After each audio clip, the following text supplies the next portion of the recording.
controlar su actitud, Ah. sus acciones, Ah. su fe. Ok. Y al dejar lo demás en manos de Dios, Yeah. encontró una paz que la incertidumbre no podía arrebatarle. Ese enfoque, Ujú. esa lección de enfocarse en lo que está bajo nuestro control Sí. y claro. confiar lo demás a Dios. Me parece una clave fundamental. Exacto. Es un eco de las enseñanzas bíblicas que también exploraremos en este deep dive.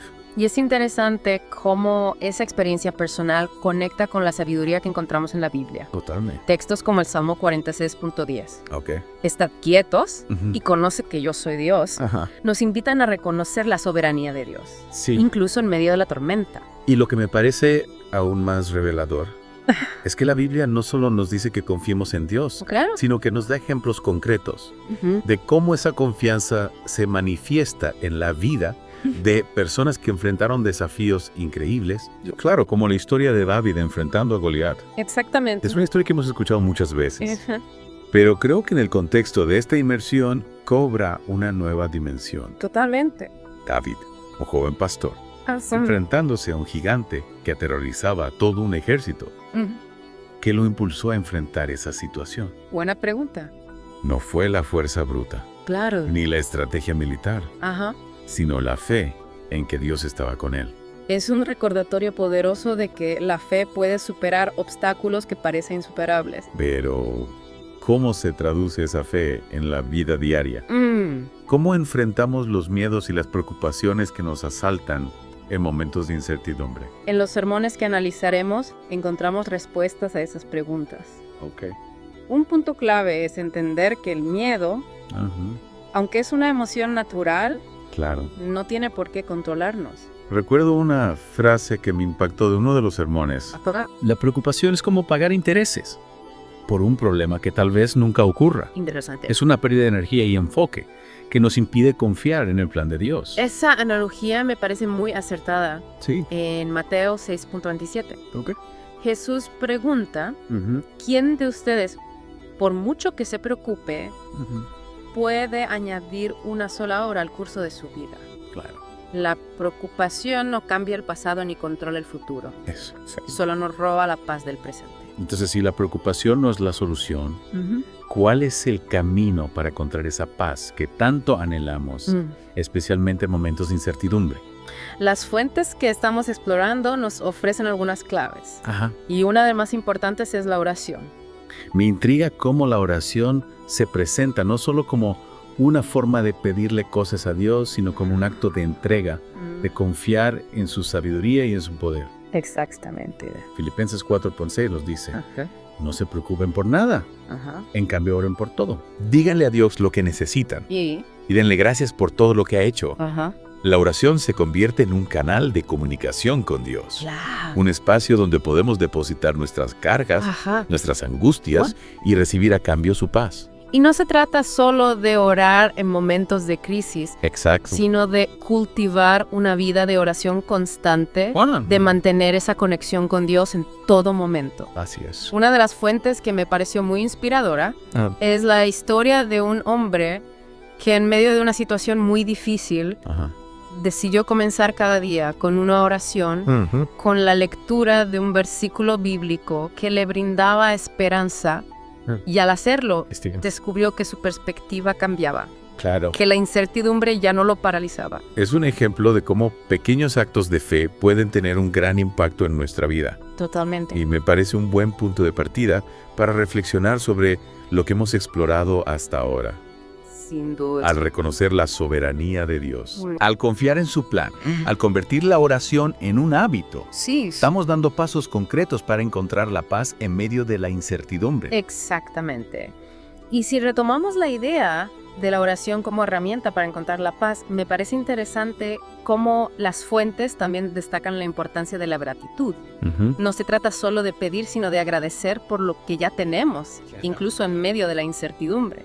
Es como si al enfocarnos en lo bueno, en las bendiciones que Dios nos ha dado, Sí, le restáramos poder a la preocupación y al miedo. exactamente. Me recuerdo a la frase. Ajá, La gratitud convierte lo que tenemos en suficiente. precisamente. Y al cultivar esa actitud de gratitud nos abrimos en la posibilidad de ver la mano de Dios actuando en nuestra vida. Sí. incluso en las situaciones que nos parecen negativas. Una de las conversaciones que me hizo reflexionar profundamente fue la de una mujer que había pasado por una experiencia muy dolorosa Ajá. en lugar de dejarse consumir por la amargura. Ella eligió enfocarse en las lecciones que había aprendido, en la fortaleza que había descubierto en sí misma gracias a esa prueba. Qué interesante. Y al final, su testimonio no era de dolor, sino de gratitud por el crecimiento que había experimentado. Esa capacidad de encontrar la enseñanza en la dificultad me parece fundamental para vivir con paz interior. Totalmente. Y conecta con otro punto clave que surge de las fuentes. Bueno, Recordar quiénes somos a los ojos de Dios. me intriga esa idea. ¿Podrías explicarla un poco más? Claro, a veces en medio de la incertidumbre nos dejamos llevar por la inseguridad, por la sensación de que no somos suficientes para enfrentar los desafíos. Pero las fuentes nos recuerdan constantemente el amor incondicional de Dios, Sí. su cuidado, su protección.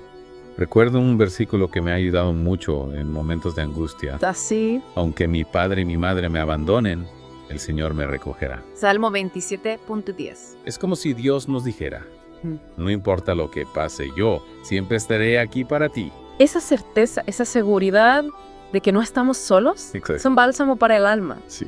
Y nos lleva a otro aspecto que las fuentes exploran con profundidad. Ok. La importancia de enfocarnos en Dios, no en el problema. Es fácil cuando enfrentamos dificultades dejarnos absorber por ellas, como si fueran un gigante que nos aplasta. ¿Cómo podemos cambiar esa perspectiva? Una analogía que me parece muy útil es la del pastor y las ovejas. Ok. El Salmo 23.1 dice, Ajá, el Señor es mi pastor, nada me faltará. ajá. Cuando reconocemos a Dios como nuestro pastor, Ujú. podemos confiar en que Él nos guiará, nos protegerá, nos proveerá lo que necesitamos. Y esa confianza implica soltar el control, Exacto. dejar de intentar resolverlo todo por nuestra cuenta Mm. y permitir que Dios actúe. En Mateo 6.33 Jesús nos dice, Ok. busquen primero el reino de Dios y su justicia, Mm. y todas estas cosas les serán añadidas. Ujú. Al poner a Dios en primer lugar, Sí. al buscar su voluntad, vuestras prioridades se alinean con las suyas, Mm. y Él se encarga de los detalles. Es como si al enfocarnos en Dios todo lo demás encontrara su lugar. Totalmente. La incertidumbre ya no nos paraliza, porque sabemos que no estamos solos, que hay un poder superior que nos acompaña. Y esa confianza en Dios nos lleva a un punto crucial que las fuentes exploran en profundidad. Ok. El poder del no temas. Mm. Esta frase repetida más de 365 veces en la Biblia. Se convierte en un mantra para enfrentar la incertidumbre. Es sorprendente cómo un mandato tan simple puede tener un impacto tan profundo en nuestra vida. Lo que me parece aún más notable es que este mandato no se basa en la ausencia de peligro o dificultad, sino en la presencia de Dios. Mm. No temas porque yo estoy contigo. Ujú. Es la promesa constante que encontramos en las Escrituras. Es como si Dios nos dijera, Sí, no importa lo que enfrentes, yo estaré a tu lado. Te daré la fuerza para superar cualquier obstáculo. exactamente. Y al recordar esa promesa, al aferrarnos a la presencia de Dios, podemos convertir el miedo en valentía, Sí. la incertidumbre en esperanza. Una de las fuentes usa una imagen muy vívida. Ah, sí. Cuando el miedo toca tu puerta, envía la fe a contestar Ujú. y no habrá nadie allí. Interesante. Es como si la fe fuera la llave que desactiva el poder del miedo. Es una analogía muy acertada. Sí. La fe es el antídoto contra el miedo. Al fortalecer nuestra fe en Dios, podemos enfrentar cualquier desafío con determinación y seguridad. Y hablando de desafíos, las fuentes también abordan la realidad de que en la vida enfrentaremos pruebas, Ujú. momentos difíciles que pondrán a prueba nuestra fe. Es inevitable. Claro. Pero la forma en que afrontamos esas pruebas puede marcar la diferencia entre la desesperación y el crecimiento. Es- Romanos 5.3-4 nos dice. Ok. Y no solo esto, sino que también nos gloriamos en las tribulaciones, sabiendo que la tribulación produce paciencia, y la paciencia prueba, y la prueba esperanza. Es un cambio de perspectiva radical. Totalmente. En lugar de ver las pruebas como algo negativo, Sí. las vemos como oportunidades para desarrollar virtud, Ajá. para fortalecer nuestra fe. Y en medio de las pruebas podemos recordar las palabras del Salmo 34.9. Ok. Muchas son las aflicciones del justo, Ujú. pero de todas ellas le librará Jehová. Mm. Dios no nos promete una vida sin problemas, Claro. pero nos asegura que estará con nosotros en cada paso del camino. Es un consuelo Saber que no estamos solos en la batalla, Exacto. que Dios está a nuestro lado luchando con nosotros. Y me parece importante destacar que las fuentes también nos alertan sobre el peligro de confundir las pruebas con el abandono de Dios. Ah. El hecho de que estemos pasando por una dificultad no significa que Dios se haya olvidado de nosotros o que no nos ame. Claro. Al contrario, las pruebas pueden ser un tiempo de profunda intimidad con Dios. Es en la aflicción donde a menudo descubrimos la profundidad de su amor y la fidelidad de sus promesas. Y al recordar que Dios está con nosotros en la prueba, podemos encontrar la fuerza para perseverar y salir victoriosos. Es interesante cómo una de las fuentes contrasta la preocupación con la oración. Ajá. La preocupación es una respuesta natural al miedo y la incertidumbre, pero no es la respuesta que Dios desea para nosotros. Claro. Él nos invita a llevar nuestras cargas a sus pies a través de la oración. Y al orar no solo presentamos nuestras necesidades a Dios, Exactamente. sino que también abrimos nuestros corazones a su paz y a su guía. Ajá. La oración se convierte en un canal de comunicación con nuestro Padre Celestial, permitiéndonos experimentar su presencia y su consuelo. Y es en esa comunión con Dios donde encontramos la verdadera paz. Y una paz que sobrepasa todo entendimiento.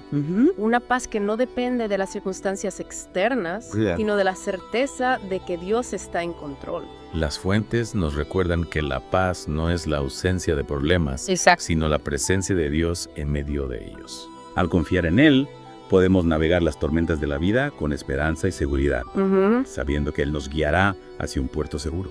Y al aprender a descansar en su amor y su fidelidad, descubrimos que incluso en medio de la incertidumbre, podemos experimentar una paz profunda y duradera. Es un mensaje poderoso y alentador que nos invita a cultivar una fe inquebrantable en Dios, Totalmente. sabiendo que Él es nuestro refugio, nuestra fortaleza y nuestra esperanza en tiempos de necesidad. Y mientras reflexionamos sobre la paz que encontramos en Dios, las fuentes nos invitan a explorar la conexión entre la fe y la acción. No se trata solo de creer, Claro. sino de vivir nuestra fe en el día a día. Pero es un punto crucial. ¿De qué manera podemos traducir esa fe en acciones concretas? Las fuentes nos dan varios ejemplos, pero uno que me resonó especialmente es el llamado a amar a nuestro prójimo como a nosotros mismos en Mateo 22.39. Jesús nos dice, amarás a tu prójimo como a ti mismo. Esto no se limita a un sentimiento, sino que se traduce en acciones tangibles de compasión, servicio y generosidad. Es interesante cómo las fuentes nos desafían a salir de nuestra zona de confort y extender la mano a aquellos que nos rodean. Sí. No se trata de una fe pasiva, sino de una fe que se traduce en acciones que impactan positivamente en el mundo. Precisamente, al vivir nuestra fe de esa manera, no solo estamos siendo obedientes a la palabra de Dios, Claro. sino que también experimentamos la plenitud de la vida cristiana. La verdadera fe se manifiesta en acciones que reflejan el amor y la gracia de Dios. Y hablando de acciones, las fuentes también nos animan a ser perseverantes en nuestra fe, Sí, a no rendirnos ante las dificultades. exacto. En Gálatas 6.9, Ok. Pablo nos dice, no nos cansemos pues de hacer bien, Ajá. porque a su tiempo segaremos, Ajá. si no desmayamos. La perseverancia es clave para vivir una vida de fe. Totalmente. Habrá momentos de duda, de desánimo, de prueba. Claro. Pero es en esos momentos donde nuestra fe se fortalece. Al resistir la tentación de rendirnos, demostramos la autenticidad de nuestra confianza en Dios. Es como si cada prueba superada, cada obstáculo vencido, Sí. nos acercara más a Dios, nos hiciera más fuertes en la fe. Y al perseverar, no solo experimentamos la fidelidad de Dios, sino que también inspiramos a otros a hacer lo mismo. Nuestra fe se convierte en un testimonio del poder de Dios para transformar vidas. Me gusta cómo una de las fuentes describe la fe como un músculo que se fortalece con el ejercicio. Cada vez que enfrentamos un desafío con fe, estamos entrenando ese músculo, preparándonos para los desafíos que vendrán. Es una excelente analogía. Al final del día, las fuentes nos recuerdan que la verdadera paz no se encuentra en las circunstancias externas, sino en nuestra relación con Dios. Al confiar al entregarle nuestras preocupaciones, al vivir nuestra fe en acciones concretas, podemos experimentar una paz que sobrepasa todo entendimiento. Esa paz que no depende de lo que sucede a nuestro alrededor. Sino de la certeza de que Dios está en control, de que nos ama incondicionalmente, de que tiene un plan para nuestra vida. Y al cultivar esa relación con Dios a través de la oración, la gratitud, la obediencia a su palabra, descubrimos que la incertidumbre ya no nos paraliza, sino que se convierte en una oportunidad para crecer, para fortalecernos, para experimentar la plenitud de la vida que Dios nos ofrece. Al final de esta inversión en la búsqueda de la paz en medio de la incertidumbre, creo que la mayor enseñanza es que no estamos solos. Claro, Dios está con nosotros, nos ama y nos guía en cada paso del camino. así es. Y al confiar en Él, podemos enfrentar cualquier desafío con la certeza de que al final todo obrará para nuestro bien. Esa es la esencia del mensaje, la clave para vivir con paz interior incluso en medio de las tormentas de la vida. Al concluir esta conversación, los invito a reflexionar sobre lo que han escuchado, buscar a Dios en sus vidas, a confiar en sus promesas y a vivir su fe con valentía y determinación. Al hacerlo, descubrirán que la paz que tanto anhelan está más cerca de lo que imaginan en Él.